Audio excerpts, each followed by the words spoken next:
Hola mi gente, buenas tardes, ¿cómo estamos? Bien, el día de hoy estaba arreglando mi moto, por eso estoy así todo engrasado. Ay, es muy difícil de pronto quitar la grasa de las manos, pero bueno, aquí estamos. Mientras estaba arreglando mi moto, me puse a pensar sobre diversos temas que están relacionados con el mundo de las cartas en general, ya no solo con Magic, y me refiero a los precios exagerados que de pronto tienen las cartas. Y hice una reflexión. Bueno, soy filósofo de profesión, entonces quise de pronto unir estos dos mundos, el de la filosofía y el de las cartas, en este caso Magic, para generar una reflexión sobre estas burbujas, ¿no? Y bueno, vamos a iniciar explicando propiamente qué es una burbuja. Aquí les voy a ir poniendo imágenes para que no solo vean mis manitas. Vamos a iniciando con la explicación de qué es una burbuja financiera. Una explicación rápida y fácil, ¿no? Para que todo el mundo lo entienda, ¿no? Esto se define como un fenómeno en donde el precio de un activo, en este caso las cartas de Magic o cualquier TCG, y este precio sube de valor de forma rápida, de forma exagerada, lo que le da una cabida a lo que hoy conocemos como especulación, ¿no? Esta especulación tiene vistas y deseos a que dicho activo, dicho artículo, dicho mercado siga subiendo su valor. Ahora bien, cuando esto no sucede, cuando esto no se lleva a cabo, cuando esto fracasa en algún punto, porque todas las burbujas en algún punto fracasan, los precios caen de manera drástica. Y en casos muy radicales puede crear crisis económicas, ¿no? Para el caso de Magic, para el caso de los TCG, difícilmente se podrá crear una crisis económica porque no es un mercado ni regulado, de él no depende la economía del país o de ningún país y por lo tanto no va a pasar muy difícilmente. Sin embargo, sí podría afectar a pequeños negocios con pequeños inversionistas como nosotros o con pequeños jugadores, lo que sea. Ahora bien, ¿por qué se generan estas burbujas? Y esta explicación que le estoy dando es previa a el análisis filosófico que estuve haciendo mientras reparaba mi moto. ¿Por qué se generan dichas burbujas? Bien, para explicar esto es necesario plantearnos un ejemplo y en este caso vamos a utilizar las propias cartas. Vamos a suponer que Magic Wizard lanza una nueva colección, la que ustedes quieran, de lo que ustedes quieran. Para que dicho lanzamiento tenga éxito, requiere generar expectativas, requiere generar que las personas se interesen en esta colección. En este caso, hay dos actores principales en este mercado, en este ejemplo. Número uno, los jugadores y número dos, los coleccionistas, que se dividen en dos, pero de eso hablaremos después. Entonces, los jugadores y los coleccionistas. Es importante indicar que puede que un coleccionista sea un jugador. Sin embargo, no todos los coleccionistas son jugadores. Por lo tanto, quien podría tener un poquito de más peso en este caso son los jugadores y que al mismo tiempo son coleccionistas. Pues analizan los spoilers, se dan cuenta de que una o dos o varias cartas concretas tienen habilidades, artes o todo tipo de factores que la vuelven rara y especial. A las cartas, por supuesto, ¿no? Y al mismo tiempo, las empresas, en este caso Wizard, informa de en qué tipo de booster, de caja, sobre presentación o lo que sea va a hacer llegar estas cartas. Por lo tanto, la especulación, su primera fase en este mercado inicia en ese momento, ¿no? Donde ya la empresa conoce con antelación la intención de compra de su mercado, de las personas que vamos a consumir dichos productos. Por tal motivo, los precios sugeridos de venta, entre muchas comillas, pues no suelen respetarse, suelen magnificarse. Pero ¿por qué pasa esto? ¿Por qué nos afecta como jugadores, como coleccionistas? Yo que soy totalmente nuevo, yo lo empiezo a entender de esta forma. ¿Por qué nos afecta? Bueno, tenemos varios factores y vamos a empezar con el primer factor que quisiera explicarles. En este caso ya voy a empezar a utilizar un poco más la filosofía para que podamos comenzar a entender este asunto. Este es un libro que tengo por aquí, un autor surcoreano, Yun Chul Han, tiene un libro que se llama No Cosas, es un autor muy interesante que estudió en Alemania. Pues este señor, en este libro No Cosas, tiene diversos párrafos, diversas ideas sobre lo que es una cosa y cómo se relaciona con el ser humano. En este caso, las cartas son cosas. Él, por ejemplo, en este libro habla de el coleccionista. Y aquí es en donde vamos a analizar los dos tipos de coleccionistas. El coleccionista al que yo llamo el coleccionista verdadero, el coleccionista real, es aquella persona que colecciona objetos, los aprecia, les tiene un valor, les tiene una estima, sabe tratarlos, sabe cuidarlos, los tiene porque para él representan algo. Digamos que tiene un cierto apego a estos objetos. Ese es el coleccionista número 1. El coleccionista número 2, y este es el que más nos afecta a nosotros, es aquel que colecciona algo por estatus. ¿Vale? Este coleccionista no le interesa per se, no le interesa por sí mismo el objeto o las cartas de Magic. Lo que le interesa, en general, es el valor de estas cartas. Es el especulador, es el coleccionista especulador. Adquiere el producto, lo guarda un tiempo y lo vende cuando está caro. Estos tipos, por lo general, o estas personas, no suelen ser jugadores, no son coleccionistas reales, como lo presenté a un principio. Por lo tanto, son simples especuladores, gente que quiere y que busca dinero. Ahora, ¿buscar dinero está mal? No. Sin embargo, sí afecta, sí nos afecta y evidentemente a estas personas no les interesa. Pero es todo un círculo vicioso y lo voy a explicar a continuación. Esto tiene mucho que ver y para esto nos va a servir el análisis de un señor que es odiado por muchos pero amado por otros, el señor Karl Marx. Aquí tengo mi libro de El Capital. Ay, no se ve. Bueno, es El Capital. Tomo 1, el tomo 2 anda por ahí. Bien, es un libro pues bastante gordo. ¿Qué nos dice Marx? Porque es importante entender qué es lo que se está haciendo. Bien, para Marx, la forma específicamente humana de relacionarse con el mundo es el trabajo. Para Marx, no estoy diciendo que sea verdad, simplemente estoy dando su visión. Una cosa se convierte en algo socialmente relevante cuando está mediada por el trabajo humano. Él dice en este libro, una cosa es un objeto natural transformado por el trabajo humano para satisfacer una necesidad. Y esto lo convierte en un producto. Ahora bien, ¿cómo podríamos hacer que, por ejemplo, las cartas sean bienes con valor de uso? Bueno, toda cosa producida tiene un valor de uso. ¿Qué quiere decir?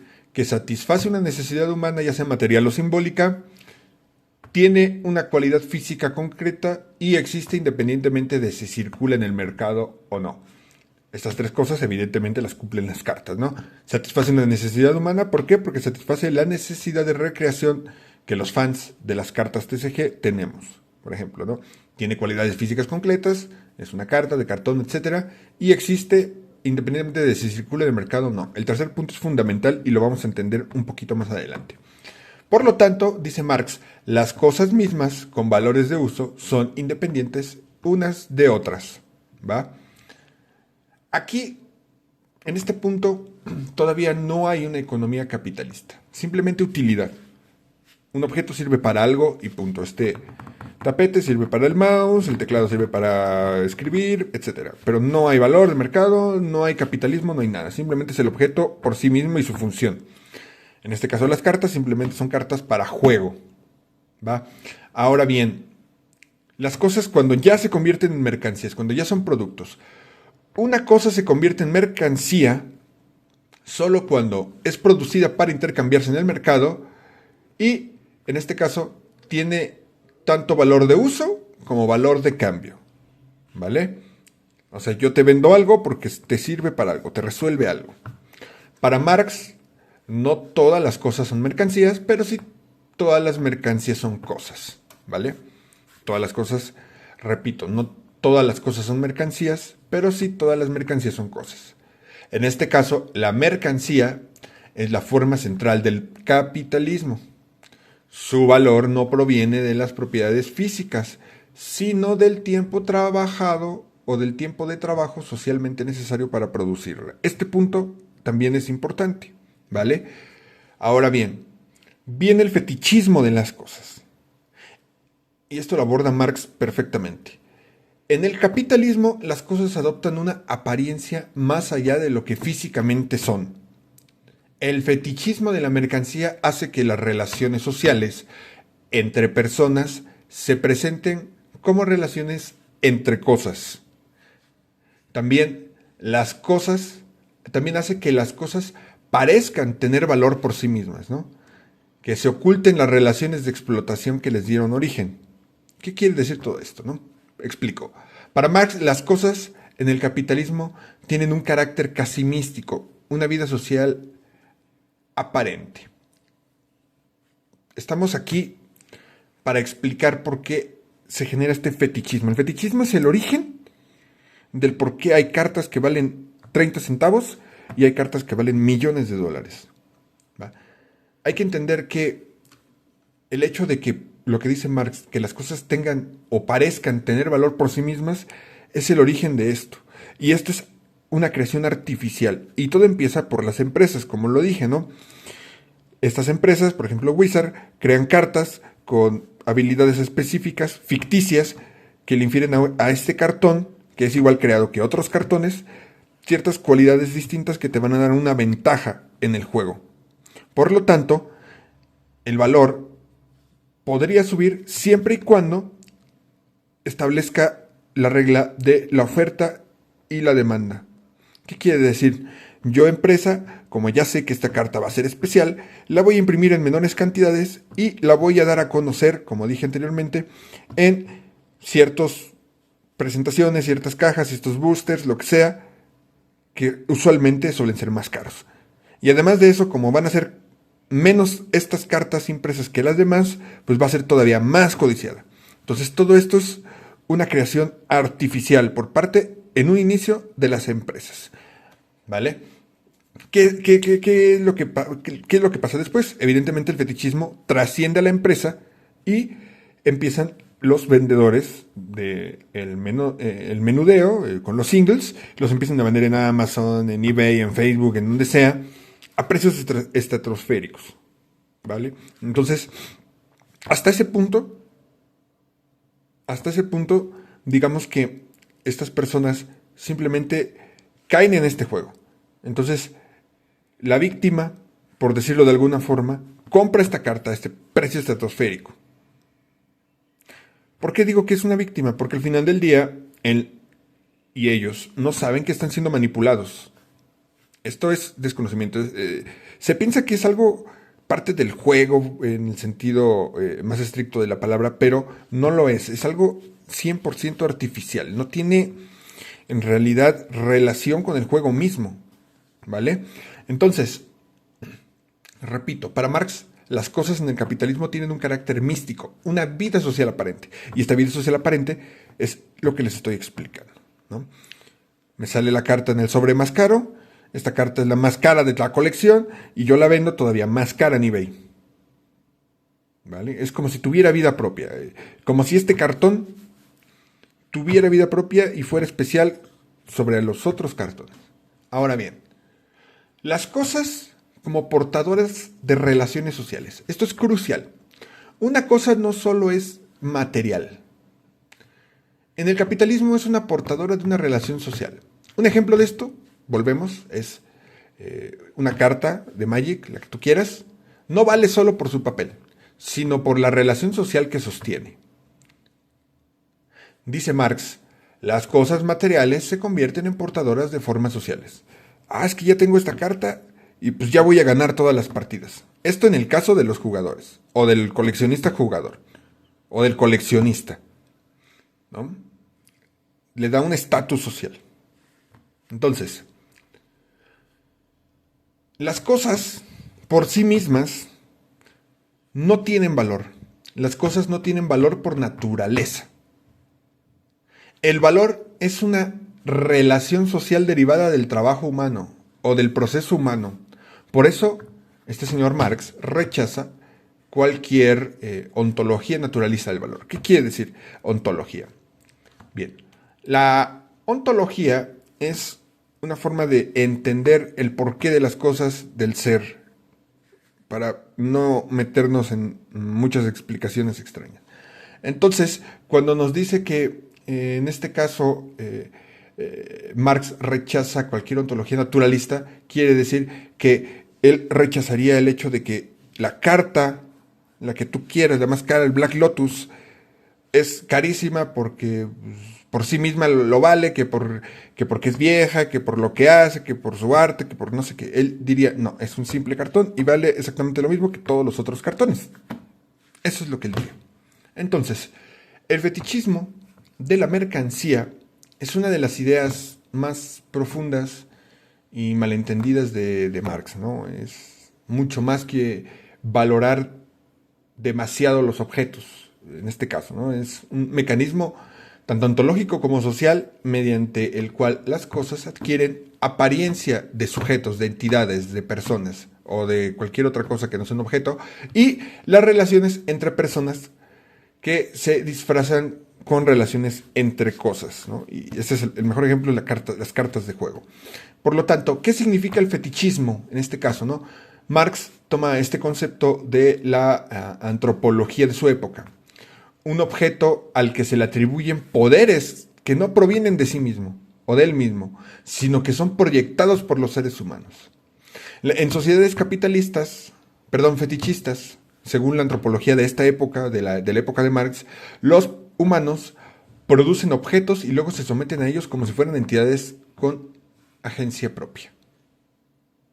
Esto Marx lo identifica en el capitalismo y como podemos ver sigue siendo vigente. Nosotros mismos le estamos infiriendo este poder o este precio o esta cualidad a estas cartas carísimas, a esta burbuja. Nosotros, ¿por qué? Porque somos nosotros quienes accedemos a realizar el pago por esas cartas. Si no hay oferta, no hay demanda y viceversa. Si hay demanda, no hay oferta. Entonces, esto es lo que está sucediendo. Ahora bien, en el capitalismo las cosas parecen tener propiedades sociales, como habíamos comentado, ¿no? ¿Qué quiere decir esto? Bien, en la realidad, por decirlo de alguna forma, quien produce el valor es el trabajo humano. El valor es una relación social entre personas. No es una propiedad física de las cosas. Las mercancías no tienen valor por naturaleza propia, solo por utilidad. Ahora, podemos ver que muchas veces estas utilidades en las cartas trascienden esto. Porque yo personalmente, aunque soy nuevo, he estado en diversas partidas y yo jamás he visto que nadie nunca saque una carta valorada en millones de dólares o en miles de dólares para jugar. No se suele hacer. O sea, ¿qué va a hacer un tipo con su Black Lotus? Yo sé que no suele usarse esa carta, pero ¿qué va a hacer un tipo? La va a sacar, la va a abrir de su caja esta de PCA y la va a poner en O sea, no, eso no pasa. ¿Va? Entonces, la utilidad ya quedó trascendida. En este caso. Ahora bien, las cosas en el capitalismo y en específico en este tema del TCG parecen como si tuvieran valor por sí mismas, como dije anteriormente, y se relacionan unas con otras independientemente de las personas. Pareciera que tienen una vida social. O sea, ahí vemos TCG Player, vamos a ver los indicadores del mercado, a ver cuánto vale esta carta para poder venderla. O sea, eso es como una vida social. Y reitero, y les pongo un ejemplo, ¿no? Un iPhone no vale por los materiales que tiene, porque si valiera por eso, valdría nada. Vale por, uno, el trabajo colectivo globalizado detrás de su producción, y dos, por el fetichismo que tiene detrás, ¿no? Pero en la experiencia cotidiana, reitero, el valor reside en el objeto mismo. O sea, ya tengo un iPhone, ya soy muy rico, ya puedo aparentar y por la calle fashioneando, lo que sea. Ahora bien, ¿qué oculta este fenómeno? Ocultan varias cosas. Primero, la explotación, ¿no? En todos los países del mundo, hay explotación laboral. No hay más que decir. Influye también en la cooperación social, ¿no? El producto es el resultado de una red mundial de trabajo, pero parece como un objeto individual. O sea, no importa cuántas personas arriesgaron su vida en el mar para traer desde China a Estados Unidos los lotes y lotes de cartas. Y digo arriesgarse porque te arriesgas a tormentas o lo que sea. O sea, las vidas de estas personas no importan. Lo que importa es el producto que llegue al lugar específico. La relación entre personas, ¿no?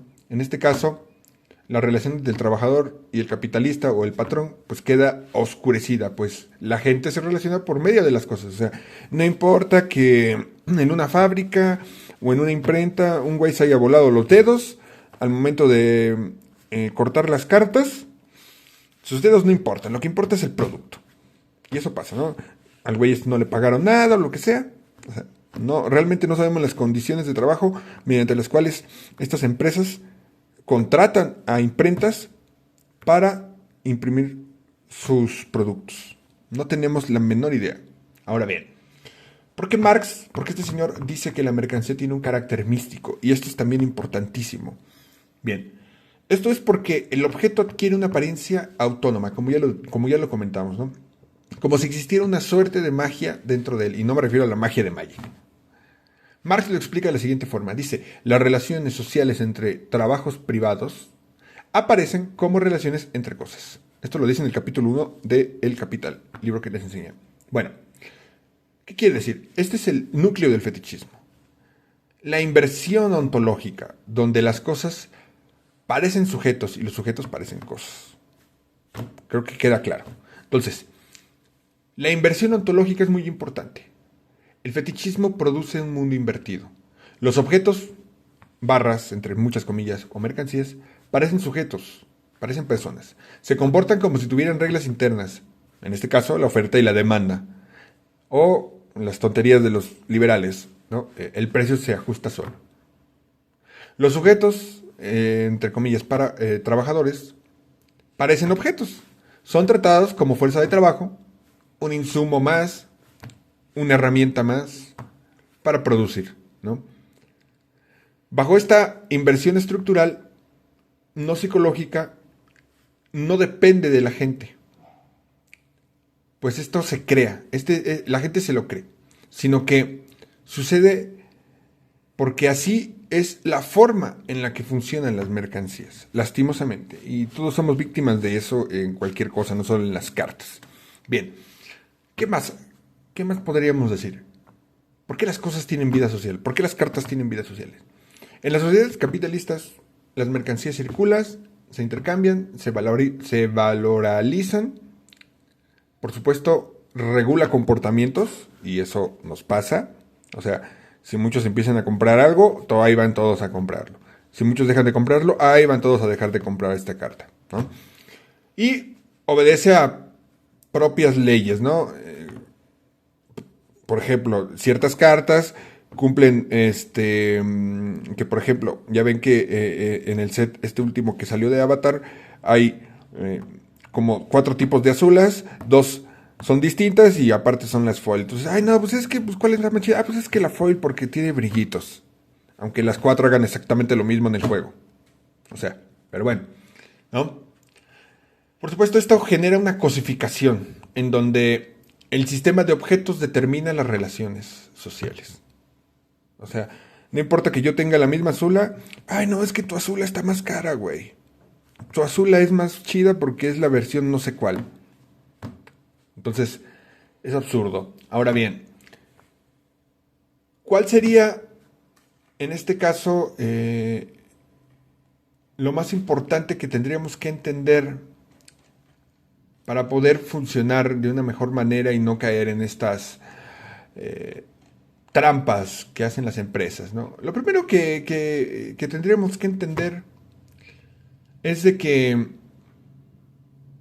vivimos en lo que otro filósofo, nomás que el libro no lo tengo aquí a la mano, otro filósofo diría que se llama la sociedad del espectáculo. Este es de Guy Debord. Aquí les voy a poner también la imagen del libro.